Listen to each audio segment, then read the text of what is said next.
الحمدللہ رب العالمین والصلاة والسلام علی سید الانبیاء والمرسلین وعلی آلہ واصحابہ اجمعین ومن تبعہم بإحسان الی یوم الدین اما بعد فقد قال اللہ تبارک وتعالی فی القرآن المجید والفرقان الحمید اعوذ باللہ من الشیطان الرجیم بسم اللہ الرحمن الرحیم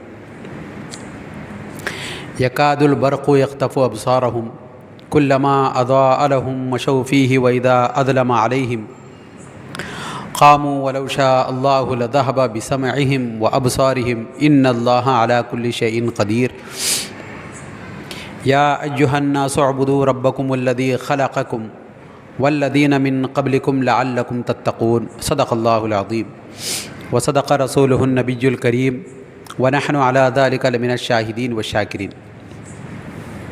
معزز سامعین و حاضرین، برادران ملت اسلامیہ، عزیزان گرامی، نوجوانان شہر سندھ نور، السلام علیکم ورحمۃ اللہ وبرکاتہ۔ اللہ رب العزت کا لاکھ لاکھ شکر احسان ہے کہ جس کی توفیق سے ہم تمام حضرات اللہ کے گھر میں اس کے کلام مجید فرقان حمید کو سمجھنے کے غرض سے اکٹھے ہوئے ہیں۔ اللہ رب العزت سے دعا ہے جو کچھ پیغام حق ہم یہاں پر سنتے ہیں اس کو سمجھنے کی، دوسروں تک اس پیغام حق کو پہنچانے کی، صدق دل کے ساتھ، اخلاص نیت کے ساتھ اس پر عمل پیرا ہونے کی توفیق عنایت فرمائے۔ محترم حاضرین اکرام، آج جن آیت کریمہ کی تلاوت کی گئی ہے یہ سورہ بقرہ کی آیت نمبر 20 اور 21 ہے۔ دراصل اس آیت کریمہ کی آیت نمبر 20 جو ہے وہ ایک تمثیل ہے جو آیت نمبر 19 میں بھی جس کا ذکر کیا گیا تھا، جس میں اللہ رب العالمین نے یہ ارشاد فرمایا یکاد البرق یخطف ابصارہم، بجلیاں عنقریب آتے ہی ان کی آنکھیں کیا ہو جاتی ہیں؟ چندیا جاتی ہیں، بچک جاتی ہیں۔ کلما اضاء لهم مشوا فیہ، جب کبھی روشنی ہوتی ہے تو وہ آگے چلتے ہیں۔ وَإِذَا أَظْلَمَ عَلَيْهِمْ، جب تاریکی ہوتی ہے خاموا، رک جاتے ہیں۔ قَالُوا وَلَوْ شَاءَ اللَّهُ لَذَهَبَ بِسَمْعِهِمْ وَأَبْصَارِهِمْ، اگر اللہ چاہتا تو ان کی سماعت کو اور بصارت کو ختم کر دیتا، لے جاتا۔ إِنَّ اللَّهَ عَلَى كُلِّ شَيْءٍ قَدِيرٌ، اللہ تعالیٰ ہر چیز پر قدرت رکھنے والا ہے۔ یہ دراصل اس آیت کریمہ کا ترجمہ ہے۔ یہاں سورہ بقرہ کا دوسرا رکوع ختم ہوا، یعنی کل 20 آیتیں ہو گئی۔ اس کے بعد والی جو آیت ہے وہ یہ ہے یا ایھا الناس اعبدوا ربکم الذی خلقکم، اے لوگو اللہ کی عبادت کرو، تمہارے رب کی عبادت کرو جس نے تمہیں اور تمہارے آبا و اجداد کو پیدا فرمایا تاکہ تم متقی بن جاؤ۔ یہ آیت نمبر 21 کا ترجمہ ہے۔ دراصل یہ دونوں آیتوں میں یہ خاص تعلق ہے۔ جو پچھلی آیت ہے اس میں اللہ کی قدرت، اللہ کی طاقت، اللہ کی قدیریت کا ذکر ہے۔ اس میں یہ بتایا وہ لوگ روشنی آئے تو چلتے ہیں، اندھیرا ہو تو رک جاتے ہیں۔ تو روشنی اور اندھیرے کا تعلق کب تک ہے؟ جب تک انسان کی آنکھیں سلامت ہو۔ اگر آنکھ کی بینائی اچھی ہو تو اس کو روشنی معلوم ہوتی ہے، اندھیرا بھی معلوم ہوتا ہے۔ وہ روشنی میں چل سکتا ہے، اندھیرے میں رک جاتا ہے۔ اگر بینائی ہی ختم ہو جائے تو پھر انسان کے لیے اندھیرا ہی اندھیرا ہے، اس کے لیے کوئی راستہ نہیں ہے۔ تو یہ جو منافقین تھے، روشنی سے مراد سرکار دو عالم صلی اللہ علیہ وسلم کی ہدایت، اسلام کی تعلیمات، شریعت مطہرہ، قرآن مجید، فرقان حمید، صحابہ کی صحبت، یہ جب کبھی ایسے ہوتے تو رک جاتے، وہ ان کے ساتھ چلتے رہتے تھے۔ ہم بھی تمہارے ساتھ ہیں، ہم بھی تمہاری طرح ہیں، ہم بھی تم میں سے ہیں، یہ کہتے تھے۔ اور جب تاریکی آ جاتی، تاریکی سے مراد کفر ہے، اللہ سے بغاوت ہے، سرکار دو عالم صلی اللہ علیہ وسلم سے بے وفائی ہے، جب ان میں آ جاتے تو وہ کیا ہو جاتے؟ پھر ان کے ساتھ رک جاتے۔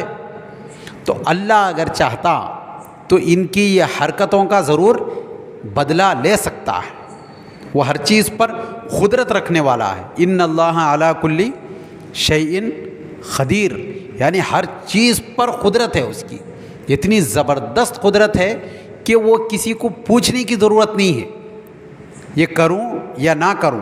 اکثر و بیشتر انسان کیا ہوتا ہے، جب دعا کرتا ہے تو اللہ کو اپنے قریب سمجھتا ہے، جب گناہ کرتا ہے تو اللہ کو اپنے سے بہت دور سمجھتا ہے، انسان ہی سمجھتا ہے کہ اللہ رب العزت ہمیں نہیں دیکھ رہا، ورنہ اللہ دیکھ رہا ہے یہ تصور ذہن میں مستحضر ہو جائے، ذہن میں یہ بات بیٹھ جائے تو پھر انسان گناہ کی طرف آمدہ نہیں ہوتا۔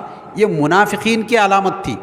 تو ان اللہ علی کل شیء قدیر میں جو قدیر کا جو لفظ ہے یہ صفت کا لفظ ہے، یہ خاص علمی بات ہے، تھوڑا سا ذکر کر کے آگے بڑھ جائیں گے۔ دیکھیے اللہ کے نام، ایک ذاتی نام، ایک صفاتی نام، دو نام الگ الگ ہیں۔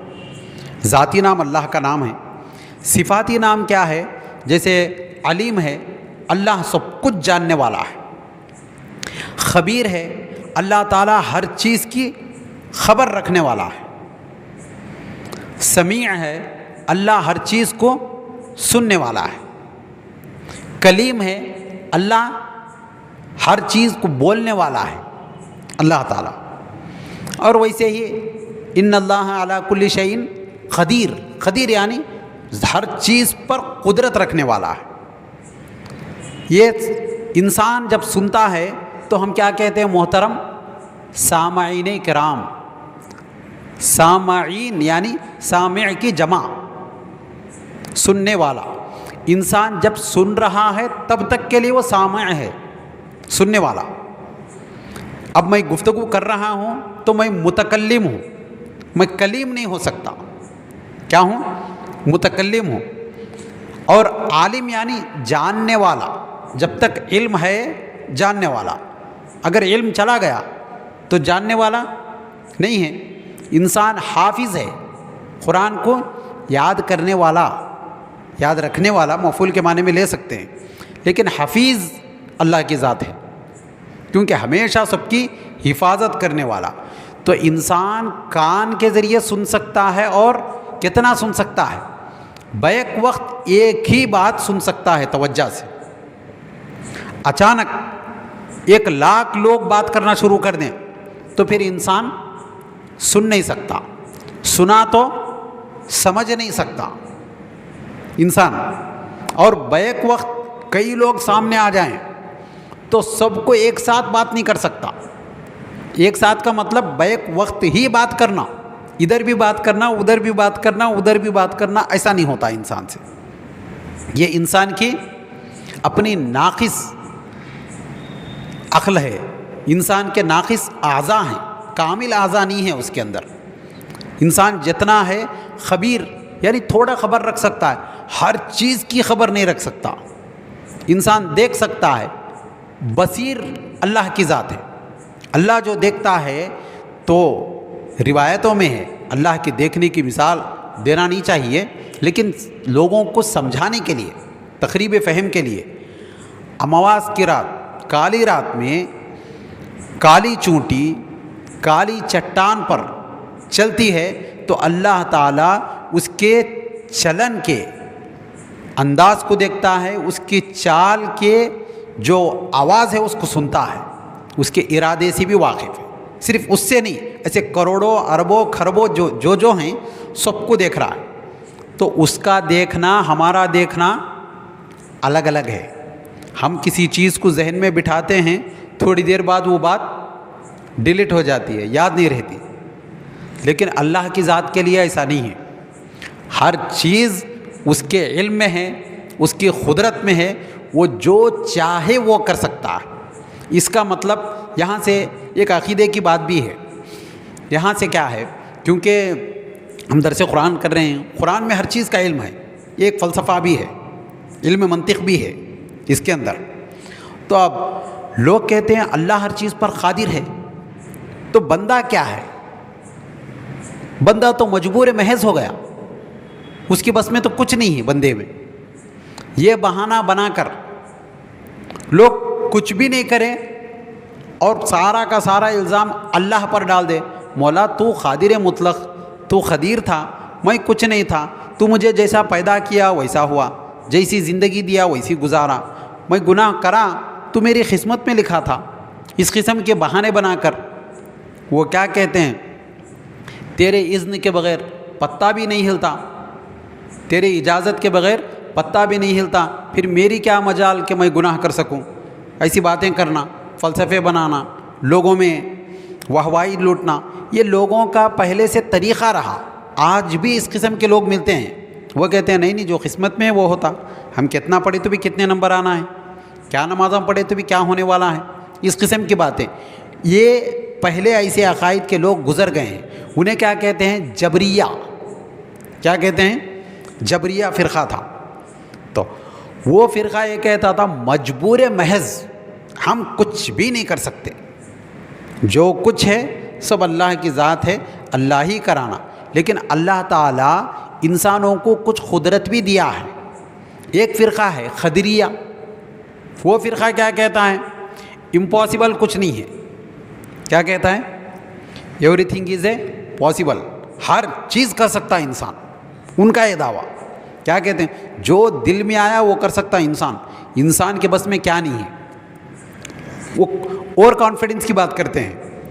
لیکن اسلام اہل سنت والجماعت یہ سکھاتا ہے کہ انسان خیر الامور اوسطها میں رہنا ہے، درمیان میں رہنا ہے۔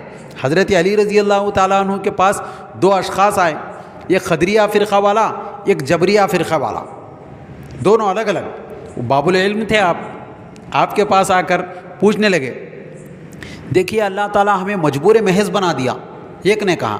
دوسرے نے کہا نہیں نہیں، اللہ تعالیٰ نے ہمیں خود مختار بنایا، جو چاہے وہ کر سکتے ہیں، جو چاہے وہ کر سکتے ہیں۔ تو آپ بولے کیونکہ آپ باب العلم ہیں، علم کا دروازہ ہیں، تو آپ نے فرمایا نہیں، اللہ تعالیٰ نے بندے کو کچھ قدرت بھی دی ہے، کچھ اس کی مجبوری بھی ہے۔ تو وہ لوگ سمجھنے والے نہیں تھے، کن ذہن لوگ، جب تک مثال نہیں دی جاتی سمجھ نہیں سکتے تھے۔ تو آپ نے کہا، ایک شخص سے کہا کھڑے ہو، تو کھڑا ہو گیا، کھڑا ہونے کے بعد ایک پیر اٹھاؤ، وہ ایک پیر اٹھا کے کھڑا ہو گیا۔ تو آپ نے کہا دوسرا پیر اٹھاؤ، تو اس نے کہا نہیں گر جاؤں گا۔ تو آپ نے کہا یہ ہے تمہاری قدرت، تم کتنی قدرت رکھ سکتے ہو، ایک پیر اٹھا سکتے ہو، اتنی تمہارے اندر طاقت ہے، دوسرا پیر اٹھانے کی طاقت نہیں ہے تمہارے پاس۔ دوسرا پیر اگر اٹھائے تو پہلا پیر پھر زمین پر رکھنا ہے، ہماری چلن ویسے ہی ہوتی ہے، ایک پیر زمین پر ایک پیر ہوا میں۔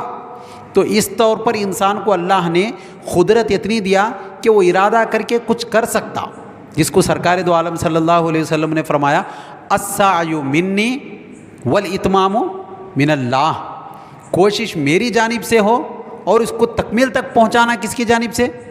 اللہ کی جانب سے۔ ہم صرف عبادت کرنا ہے، ہم صرف شریعت مطہرہ پر عمل پیرا ہونا ہے، اللہ کی رضا ملنا، اللہ ہمیں جنت میں ڈالنا، یہ اللہ کی بس میں ہے، اللہ کی قدرت میں ہے۔ اللہ اگر راضی ہو جائے تو وہ چیز مل جاتی ہے۔ تو یہ جو ہے انسانوں کے اندر اور قدرت کے اندر لوگ یہ سمجھتے ہیں دیکھو انسان بھی سنتا ہے، اللہ بھی سنتا ہے، نعوذ باللہ یہ شرک ہو گیا۔ سننے کی نوعیت الگ ہے، انسان کو کان ہونا، کان کے اندر کیا ہے؟ پردہ ہونا، پردے کے درمیان ایک مائع مادہ ہونا۔ اگر موبائل کے استعمال سے کان کے پردے پھٹ گئے تو پھر کان رہنے کے باوجود بھی سننے کے لائق نہیں رہتے، سن نہیں سکتا آدمی۔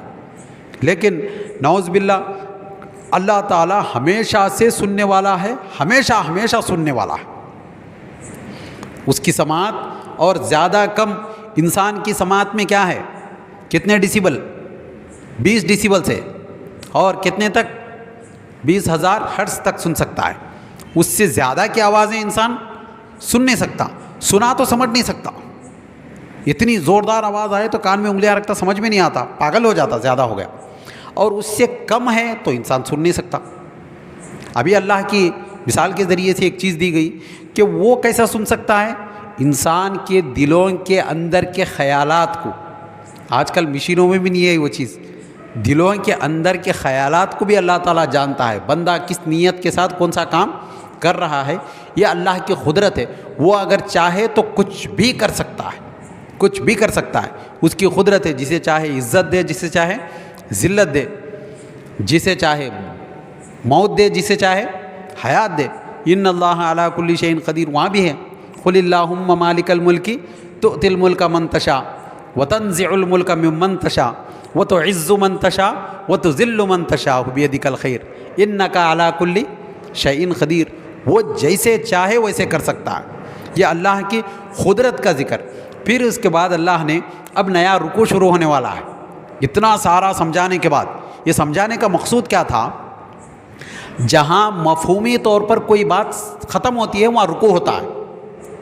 بات یہ ختم ہوئی، پہلے قرآن کا ذکر ہوا، قرآن کے آغاز میں سورہ بقرہ میں الف لام میم ذالک الکتاب لا ریب فیہ، یہ وہ کتاب ہے جس میں کوئی شک نہیں ہے، قرآن کا ذکر ہوا۔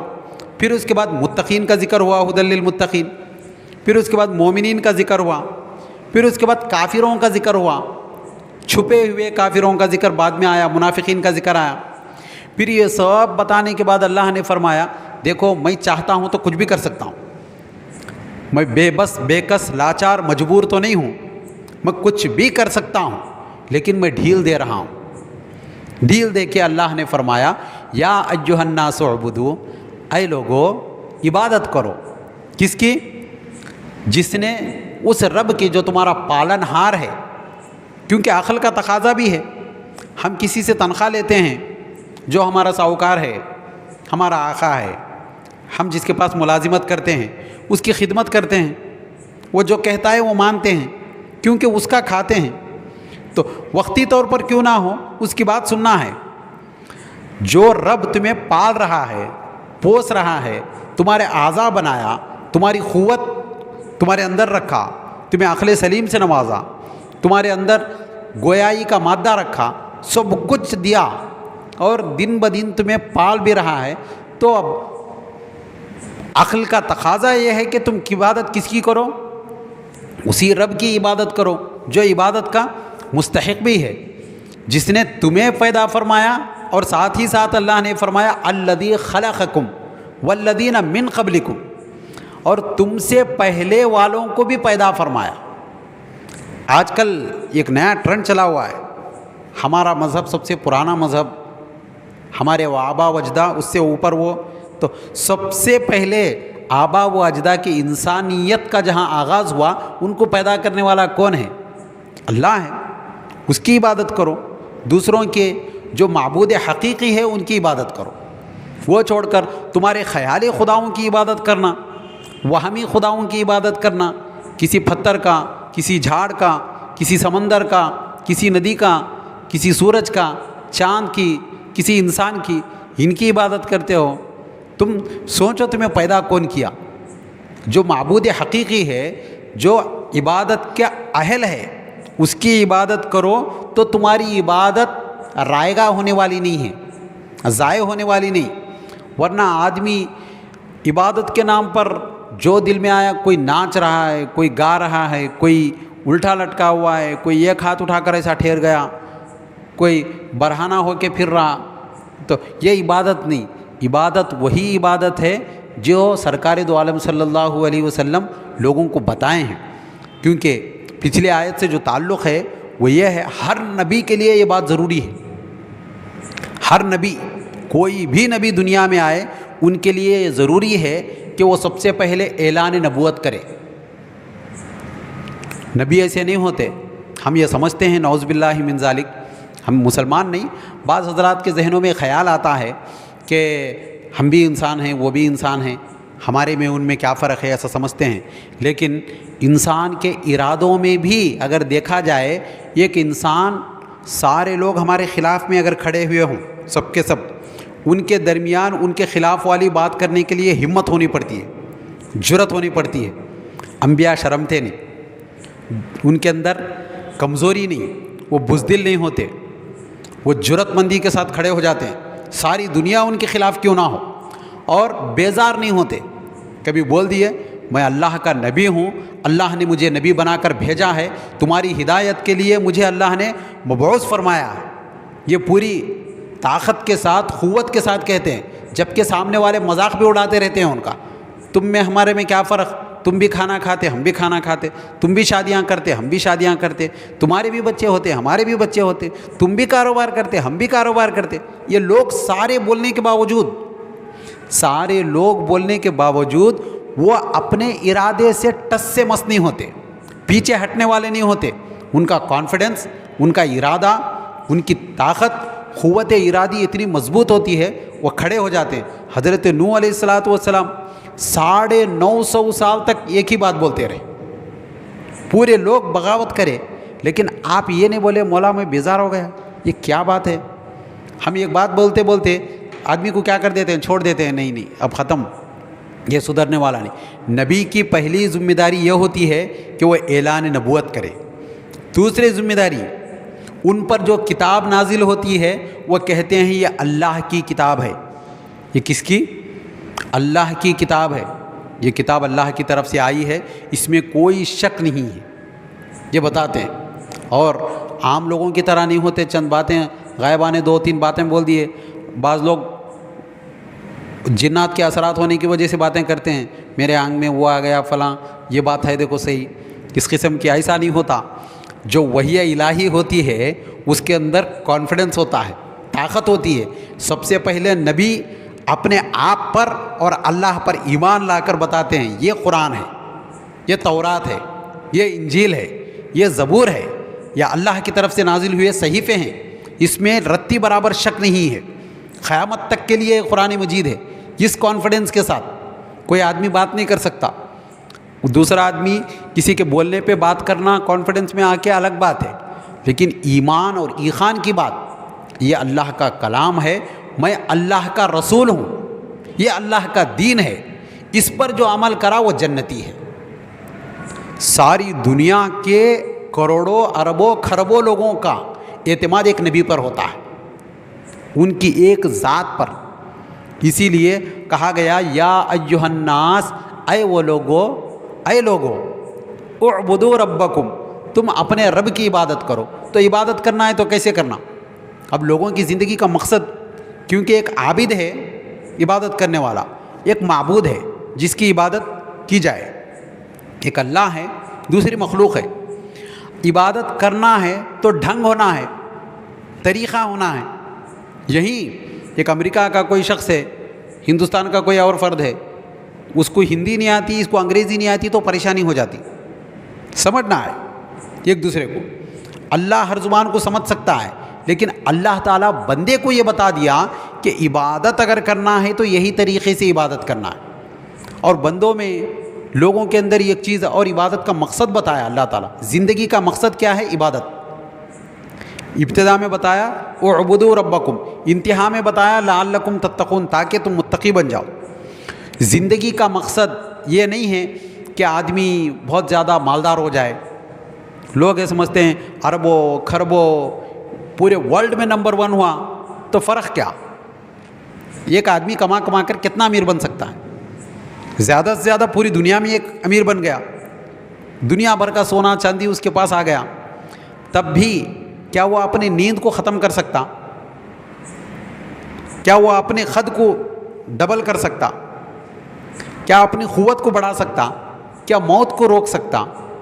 امام غزالی رحمۃ اللہ علیہ لکھتے ہیں احیاء العلوم میں، عام مخلوقات ابدی نہیں ہیں، انسان ازلی نہیں ہے پر ابدی ہے. ازل کس کو کہتے ہیں؟ جو ہمیشہ سے ہو. اللہ ازلی ہے، ہمیشہ سے ہے، ہمیشہ رہے گا. لیکن انسان ہمیشہ سے نہیں ہے، ہمیشہ رہنے والا ہے. یہ بات قابل غور ہے. انسان ہمیشہ سے تو نہیں ہے. جو عامی ذہن ہے، لوگوں کا عام جو خیال ہوتا ہے وہ یہ سمجھتے ہیں زندگی کیا ہے، زندگی کا مقصد کیا ہے. لوگ یہ سمجھتے ہیں انسان کی ولادت سے لے کر موت کے درمیان کا حصہ زندگی ہے. یہی سمجھتے ہیں لوگ. پیدا ہوا، بڑا ہوا، جوان ہوا، بوڑھا ہوا، ختم ہوا. اتنی ہی اس کی زندگی انسان کو لوگ سمجھتے ہیں، لیکن اتنی زندگی نہیں ہے۔ زندگی کی نوعیت بدلنے والی ہے۔ عالم ارواح سے شروع ہوئی زندگی، یہاں جب پیدا ہوا، یہاں سے مرنے کے بعد ختم نہیں ہوا انسان۔ عام جانور ختم ہو جاتے ہیں، انسان ختم نہیں ہوا۔ وہ عالم برزخ میں خبر میں جاتا، خبر میں جانے کے بعد ختم نہیں ہوا، حشر میں جاتا، حشر میں جانے کے بعد پھر ختم نہیں ہوا، پل صراط کے راستے سے پار ہو کے جنت میں جاتا یا جہنم میں جاتا۔ جنت میں گیا تو پھر موت نہیں، ابدی طور پر رہنے والا ہے انسان، ہمیشہ ہمیشہ کے لیے وہاں رہنے والا ہے۔ جہنم میں گیا، اگر کافر ہے، غیر مسلم ہے، کسی اور مذہب سے تعلق رکھنے والا ہے، ہمیشہ ہمیشہ کے لیے جہنم میں ہے، موت نہیں ہے اس کو۔ انسان کی زندگی یہاں ختم نہیں ہے، ہمیشہ رہنے والی ذات ہے انسان کی، جو ذات ہے حضرت انسان، آج پیدا ہوا کل ختم ہو گیا مر گیا، ایسا نہیں۔ اس لیے بتایا گیا مقصد بھی اس کا بڑا ہونا ہے۔ اس کا مقصد قرآن نے بتایا، اعبدوا ربکم، تم اپنے رب کی عبادت کرو۔ یا امیر بننا ہے، مال کہاں تک آتا؟ کتنا بھی بڑا امیر ہو، جب وہ مرتا ہے تو اس کو دفن کرتے وقت کفن ایک ساتھ ہوتا ہے، اس کے دفن میں یہ کفن کے علاوہ کوئی اور چیز نہیں ہوتی، بس اتنا سارا چھوڑا اور چلا گیا، ختم ہو گیا۔ بعض لوگ کہتے ہیں نہیں، عزت ملنا ہے انسان کو، عزت ملتی ہے، رسپیکٹ ملتا ہے، احترام کرنا، لوگ احترام کرے، ایک انسان کو عزت دیے۔ عزت کے معنی کیا ہے؟ لوگ دیکھ کے اس کو بڑا ہے، اچھا ہے، اٹھ کھڑے ہونا، نگاہیں جھکانا، مصافحہ کرنے کے لیے قریب آنا۔ کیا لوگ بڑا بولنے سے انسان بڑا ہو جاتا؟ ساری دنیا اگر کسی کو بڑا بول دی، تم بڑے بڑے بڑے، کیا ہے؟ ایک آدمی خود اپنی جگہ پہ خاموش بیٹھ کے میں بڑا بولنے سے بڑا ہو جاتا؟ ایسا تو نہیں ہے۔ کتنا بھی بڑا ہو، ایک دن جانا ہے، مرنا ہے، تو وہ چیز اس کو فائدہ، اس کا مقصد وہ نہیں ہے۔ حصول عزت نہیں ہے، حصول دولت بھی نہیں ہے، حصول اقتدار بھی نہیں ہے، کرسی حاصل کرنا، بادشاہ ہونا۔ وہ کسی شاعر نے کہا، مٹے نامیوں کے نام کیسے کیسے، زمیں کھا گئی آسماں کیسے کیسے۔ بڑے بڑے نامور لوگ، بڑے بڑے نامور، سکندر اعظم جس کو کہتے ہیں، اس کا ساری دنیا کو جیتنے والا، جب وہ جیتا تو کہا میرے ہاتھوں کو باہر رکھو جنازے کے، تاکہ لوگ دیکھیں، دیکھو ساری دنیا کو جیتنے کے بعد اس کے ہاتھ خالی ہیں، جب مرا تو اس کے پاس کوئی چیز نہیں ہے۔ تو یہ جو تصور ہے، انسان مقصد چھوٹا رکھنا نہیں ہے، بڑا ایگزام پاس ہو گیا، بس عزت مل گئی، اب کیا، اب کافی ہے۔ اسلام اتنا چھوٹا مقصد نہیں رکھتا۔ اسلام کا نصب العین بہت بڑا ہے، بہت بلند ہے، بہت دور اندیش ہے۔ وہ یہ چاہتا ہے کہ اللہ کی عبادت کرے۔ انسان کی پیدائش کا مقصد اللہ کی عبادت کرے، اللہ کی رضا طلبی کرے اور متقی بن جائے۔ انسان پیدا ہوا، اللہ کی عبادت کیا اور اللہ کو راضی کر لیا، تو پھر جنت کی زندگی کیا ہے؟ وہاں عزت بھی ہے، ہر وہ چیز ہے، ہمیشہ اللہ کی رضامندی ہے۔ یہاں آدمی کی کوئی چیز زیادہ دیکھے تو آدمی فون زیادہ استعمال کرا تو آنکھوں کی بصارت ختم، زیادہ کان میں وہ رکھ کے بات کرنا شروع کرا رات دن تو کانوں کی سماعت ختم۔ اگر کوئی اور چیز چلتے پھرنے میں زیادہ استعمال کر لیا تو پیروں کا طاقت ختم۔ کوئی بھی چیز جتنا کرنا ہے اتنا ہی کرنا ہے، لیکن جنت میں ایسا نہیں ہے، ختم نہیں ہے، ہمیشہ ہمیشہ قوت بڑھنے ہی والی ہے۔ تو وہ جو نعمت ہے کب ملے گی؟ لعلکم تتقون، تاکہ تم متقی ہو جاؤ۔ جب تم متقی بنو، متقی بننے کے لیے تمہارے لیے ضروری کیا ہے؟ قرآن کی معرفت ہونا ہے، کیونکہ قرآن سے ہی آدمی کو تقویٰ پرہیزگاری آ سکتی ہے۔ ورنہ آدمی 3 ٹائم کھانا نہیں کھایا، میں روزے پہ روزے رہا، روزے بلکہ انہیں سمجھ رہا، کھاتا پیتا روزہ ہمارے پاس ہے، کیونکہ ہمارے ملک میں الگ الگ مذاہب کے لوگ رہتے ہیں، پانی پی سکتے ہیں بعضوں کے روزے میں، کھانے کو چھوڑ کے سب کھا سکتے ہیں، ایسا روزہ ہے، اس سے فائدہ نہیں ہے۔ اور روزہ بھی اگر ہے تو اللہ کے لیے رکھنا ہے۔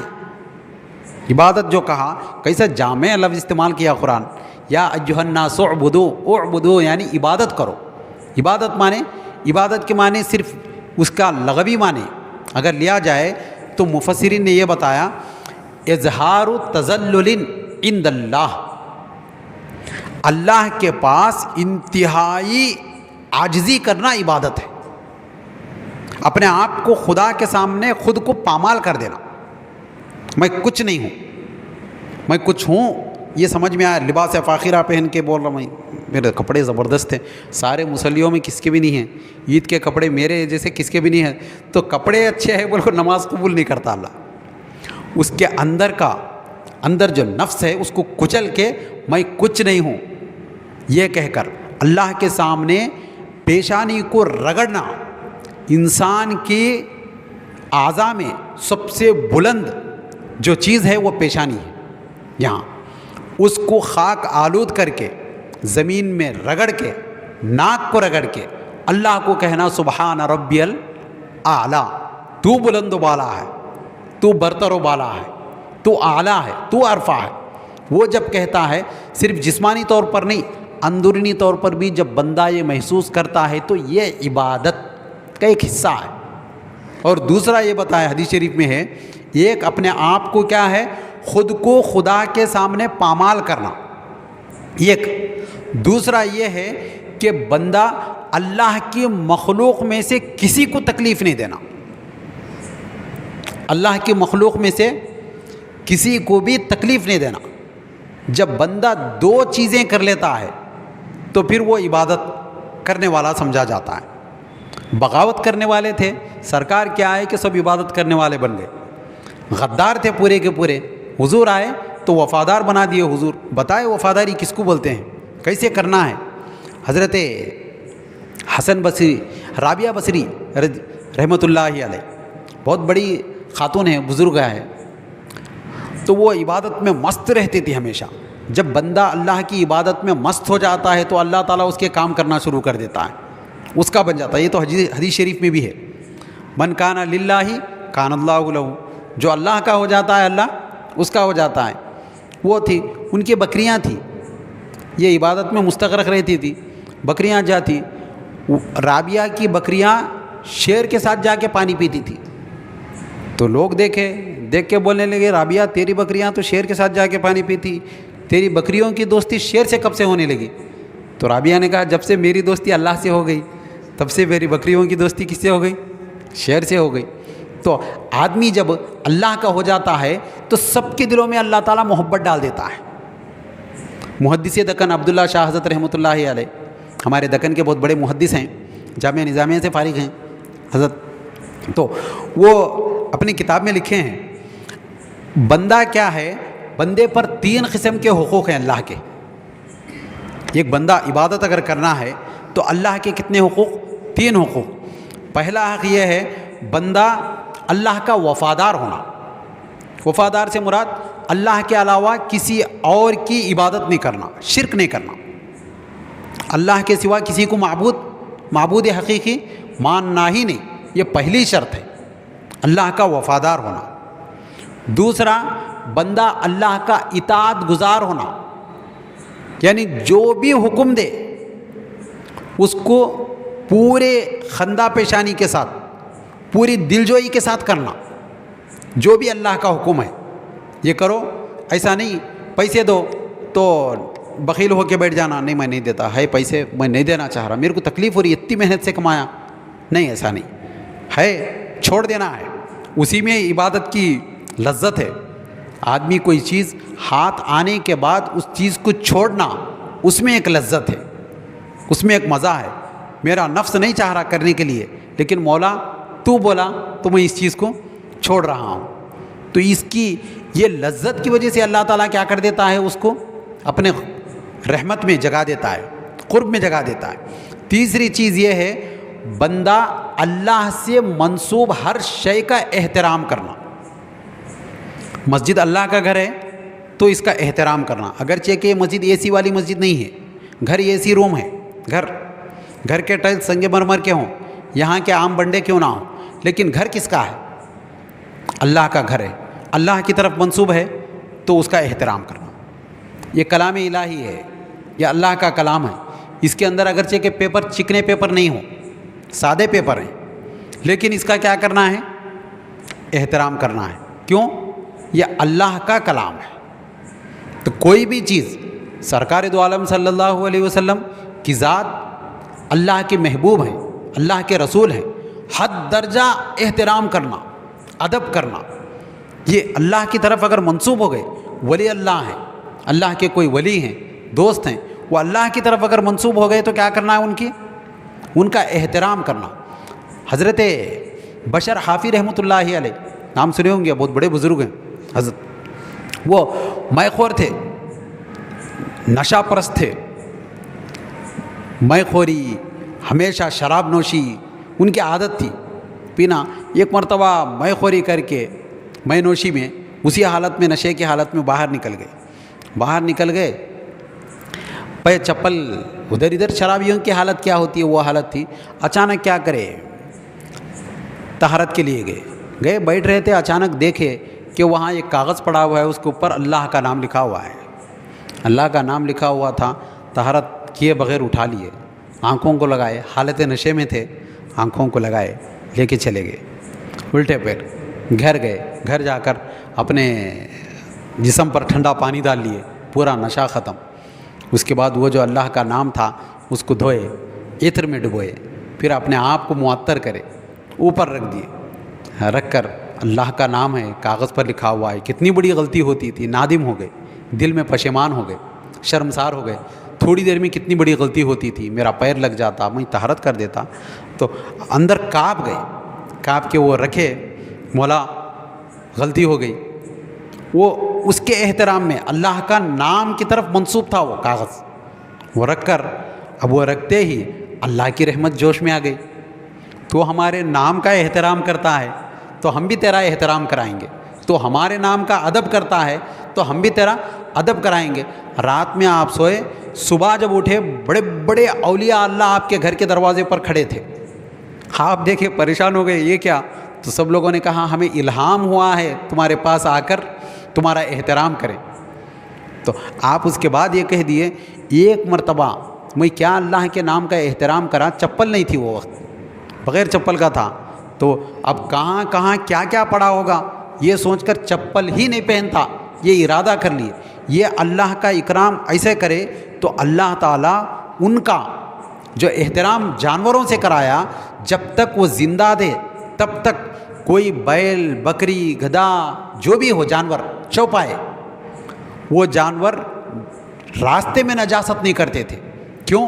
کہ میرا بندہ، میرا بشر حافی کا پیر نجاست سے آلودہ نہ ہو، گندگی نہ لگے. تو یہ اللہ کا انتظام ہوتا ہے اللہ تعالیٰ کا. جب بندہ اس کی طرف جیسا پہل کرتا ہے ویسے اللہ بھی اس کی طرف کیا کرتا ہے؟ پہل کرتا ہے. اسی لیے کہا یا ایھا الناس، اے لوگو اعبدو، عبادت کرو، ربکم، تمہارے رب کی عبادت کرو جو تمہیں پیدا کیا اور تم سے پہلے والوں کو بھی پیدا فرمایا. اسی کے پیدا کرنے والے کا تو کم سے کم کیا کرنا ہے؟ لحاظ کرنا ہے. لعلکم تتقون، تاکہ تم متقی ہو جاؤ. کیوں کہ آدمی کیا ہے؟ آئینے کے مانند ہے. آئینہ آفتاب کے سامنے اگر آ گیا تو اس کا عکس اس میں آتا ہے، اس کی روشنی اس میں آ جاتی ہے. ویسے ہی بندہ اللہ کی عبادت سے اللہ سے تعلق جوڑتا ہے، اس تعلق سے اللہ کی رحمت اس پر برسنا شروع ہو جاتی ہے، اللہ کے خصوصی قربت میں آ جاتا ہے. جب قربت میں آتا ہے تو لذت آتی ہے، اس کی زندگی کا مقصد پورا ہوتا ہے. وہ دنیا میں آیا تو صرف اللہ کی معرفت کے لیے آیا، اور قرآن اور رسول اللہ کے بغیر آدمی اللہ کی معرفت حاصل نہیں کر سکتا. خالی بیٹھے بیٹھے میں مراقبہ کروں گا مجھے اللہ کی طرف سے وہی ہوگی، ایسا نہیں ہوتا. اللہ چنتا ہے، چن لیا پیغمبروں کو. وہ راستے پہ اگر کوئی بندہ چلے تو اس کو ولایت ملتی ہے. جیسے کوئلہ ہے، آگ کی صحبت میں گیا تو آگ بنتا ہے. لوہا ہے، آگ کی صحبت میں گیا تو آگ بنتا ہے. اسے صحبت ہونا ہے قرآنی تعلیمات کی اور سرکار دو عالم صلی اللہ علیہ وسلم کی. تو اللہ نے فرمایا یا ایھا الناس اعبدوا ربکم. اس کا فائدہ یہ ہے، یا ایھا الناس، یا جو لفظ ہے کسی کو مخاطب کرنے کے لیے، یا رجل یعنی اے آدمی، یا ولد یعنی اے لڑکے، تو یا ایھا الناس لوگوں کو غائب سے حاضر کرنے کے لیے، غفلت میں تھے، ساری دنیا غفلت میں ہے، ہم پیدا کیوں ہوئے نہیں معلوم، مر رہے کیوں نہیں معلوم، لوگ الگ الگ قسم کی زندگی بسر کرتے ہیں. بعض لوگ کہتے ہیں زندہ کیوں ہیں، پیدا کرا اس لیے زندہ ہوں، جینا ہے، پیدا ہوا ہوں، زندہ رہنا ہے. بعض لوگ کہتے ہیں نہیں، پیدا ہوا ہوں، زندہ ہوں، صحت مند ہوں، فل انجوائمنٹ کر کے مر جانا ہے، مقصد اتنی ہے، کیا کرنا ہے. بعض لوگ کہتے ہیں نہیں، مجھے زندگی میں ایک مقصد ہے کہ میں بہت نام کماؤں، بہت عزت کماؤں، ہر زبان پہ میرا ذکر ہو پورے لوگوں میں. یہ ہوتا ہے، ہر ایک کا اپنا اپنا مقصد ہوتا ہے. بعض لوگ کیا کہتے ہیں جب تک موت آتی نہیں تب تک زندہ تو رہنا ہے، اس لیے زندہ ہوں. لیکن ایسا نہیں، خدا کے نام پر آدمی زندہ رہنا، خدا کے نام پر مرنا، یہ قرآنی تعلیم ہے. اسی لیے سرکار دو عالم صلی اللہ علیہ وسلم کے فرمودات کو قرآن کی آیت بنا دیا اللہ تعالیٰ. اللہ نے فرمایا اے حبیب کہہ دیجئے قل ان صلاتی ونسکی ومحیای ومماتی للہ رب العالمین، میری نماز، میری قربانی، میرا جینا، میرا مرنا سب اللہ کے لیے. تو ہم آئے ہیں تو اللہ اور اس کے رسول کے لیے، جائیں گی بھی تو انہی کے ساتھ کے لیے. ایسا نہیں دنیا میں بہت رسپیکٹ لے لیے، بہت عزت لیے، بہت پیسہ آیا تو خبر میں کیا تو فرشتے بہت زیادہ ادب سے پیش آتے گا، یعنی بہت زیادہ امیر ہے، کروڑوں کی جائیداد دنیا میں چھوڑ کے آیا، وہاں گئے تو کرپشن ہوتا، کچھ نہیں، وہاں رہے تو وہی سوالات. البتہ اللہ اور اس کے رسول کو راضی کرا تو اللہ تعالیٰ برابر ان کو احترام کے واسطے بھیجتا. دیکھو میرے بندے ہیں، بڑی نرمی سے پیش آنا ان سے، ان کے ساتھ ادب سے پیش آتے. آدمی پیسہ زیادہ کمایا بول کو ہاں خبر میں عزت نہیں ملتی، دنیا پوری عزت دیتے تھے، بڑے بڑے پوسٹراں لگے ہوئے تھے اس کے دنیا میں. وہاں جانے کے بعد کیا تو بھی ہوتا، بھائی کتنا نام کما کے آیا دنیا میں ہی نے، نامور آدمی ہے، ذرہ ادب سے پوچھو بول کے اللہ نہیں بولتا. اللہ کے نزدیک کیا ہے، جو بندے مخلوق کو راحت پہنچاتے وہ اللہ کے قریب بہت جلدی پہنچتے. سرکار دو عالم صلی اللہ علیہ وسلم کے پاس صحابہ آئے، ایک صحابی رسول آ کر کہنے لگے یا رسول اللہ ہمارے محلے میں ایک خاتون ہے جو رات بھر نماز پڑھتی، دن بھر روزہ رہتی، لوگوں کو خیرات و صدقات کرتی، سب کچھ کرتی، لیکن کیا ہے اس کے اندر، اس کی زبان سے پڑوسی محفوظ نہیں ہے. بات کرے تو گالی گلوچ کرتی، لوگوں کے دلاں توڑ دیتی. بعض لوگوں کی عادت رہتی بات کرے تو دلاں پھٹتے رہتے لوگوں کے، بولے تو کڑوے باتاں. سانس اگر ہے تو انہیں اپنا حق منصبی سمجھتی کہ بہو کو ستانا، روزانہ ایک بار تو بھی بہو کی آنکھوں کا غسل کرانا بولتی، رونا بھی بہو میری، کیونکہ میری ساتھ مجھے ستائی میں اسے ستانا. بعض لوگوں کا ایسا رہتا. بعض لوگ کیا رہتے میری ساتھ ستائی سو ستائی، یہاں کچھ ختم ہونا، میں میری بہو کو نہیں ستانا، ننند اس کو ستانا. بعض بھواں ساسوں کو ستاتے. کیوں؟ یہ عورتوں میں یہ چیز زیادہ رہتی، زبان کی تلخی، زبان کو نشتر کی طرح استعمال کرنا، لان تان کرنا، طنز کرنا، مذاق اڑانا.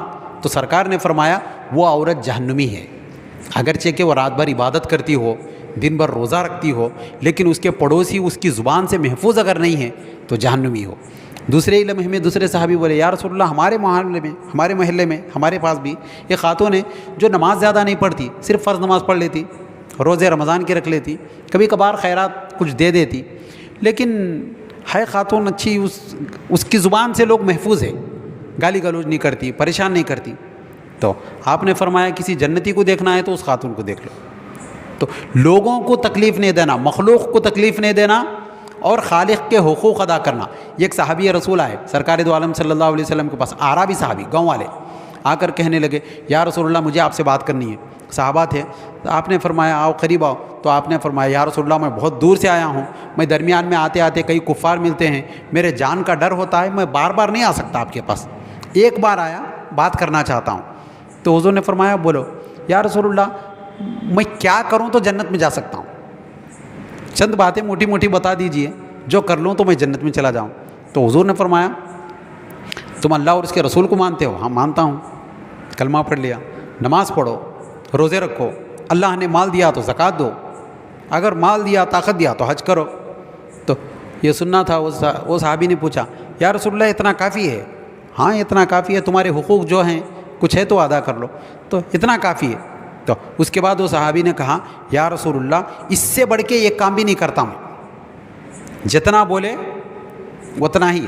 جیسے بچے کرتے ہیں، اتنا پڑھو بولے اتنا ہی، اس سے بڑھ کے ایک لائن نہیں لکھتا ہوں، بس اتنا ہی کروں گا. تو حضور نے فرمایا ہاں اتنا ہی کرو، اس سے بڑھ کے اس سے کم ایک چیز کم بھی نہیں کرتا، ایک چیز زیادہ بھی نہیں کرتا. تو حضور نے فرمایا ہاں اتنا ہی کرو. اور وہ کہہ کر پلٹ کے جا رہے تھے، یا رسول اللہ پھر میں نہیں آ سکتا. ہاں ہاں اتنا ہی کرو. صحابہ کو بتا دیے، دیکھو اگر کسی جنتی کو دیکھنا ہے تو اس شخص کو دیکھ لو، یہ اتنا ہی کرا تو جنت کا مستحق ہے. تو اسلام بڑا مذہب نہیں ہے جس کو سمجھنا دشوار ہو، بہت زیادہ علامۃ الدہر ہونا، بہت زیادہ اس کے اندر فلسفہ ہے، منطق ہے، بہت زیادہ راکٹ سائنس ہے، ایسا نہیں ہے. جتنا ہے انسانیت ہے، جتنی انسانیت ہے اتنا کرنا ہے. اسی لیے یا ایھا الناس کہا، یا ایھا الناس اعبدوا، اے لوگو اللہ کی عبادت کرو تمہارے رب کی. جو اللہ کی عبادت نہیں کرتے وہ انسان کہلانے کے لائق ہی نہیں ہے. یا ایھا الناس کے معنی یہ ہیں، اگر عبادت کرو تو اللہ کی کرو.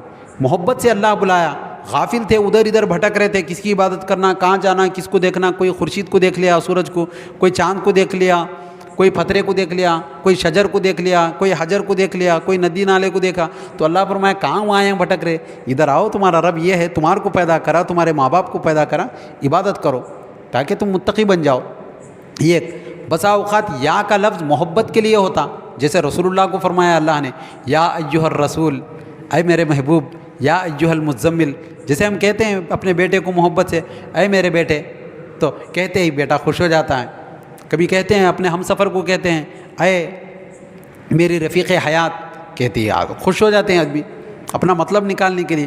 تو اللہ تعالیٰ غافل بندوں کو باخبر کرنے کے لیے دیکھو آؤ. تو یا ایھا الناس کہا، اعبدوا ربکم، تم اپنے رب کی عبادت کرو جو تمہارا پالن ہار ہے، جو تمہارے کو بھی پیدا کیا، تمہارے آبا و اجداد کو بھی پیدا فرمایا، تاکہ تم متقی بن جاؤ. متقی بننے کے لیے صرف واحد راستہ وہ اسلام کا راستہ، متقی بننے کے لیے واحد راستہ جو رسول اللہ کا راستہ، متقی بننے کے لیے واحد ایک ہی راستہ وہ قرآن اور حدیث کا راستہ. اس کے علاوہ آدمی دوسرا راستہ اختیار کرے تو کبھی متقی نہیں بن سکتا، کبھی اللہ اور اس کے رسول کا محبوب نہیں بن سکتا، کبھی جنت کا مستحق نہیں بن سکتا. اللہ رب العزت سے دعا ہے کہ اللہ تبارک و تعالیٰ تمام امت مسلمہ کو اللہ کی عبادت کرنے کی توفیق عنایت فرمائے، رسول کریم صلی اللہ علیہ وسلم سے ٹوٹ کر محبت کرنے کی توفیق عنایت فرمائے، قرآن فہمی کی توفیق عنایت فرمائے، اپنے ذمے جو بھی حقوق بنتے ہیں وہ تمام حقوق کو بحسن خوبی انجام دینے کی توفیق عنایت فرمائے. وآخر دعوانا الحمد للہ رب العالمین.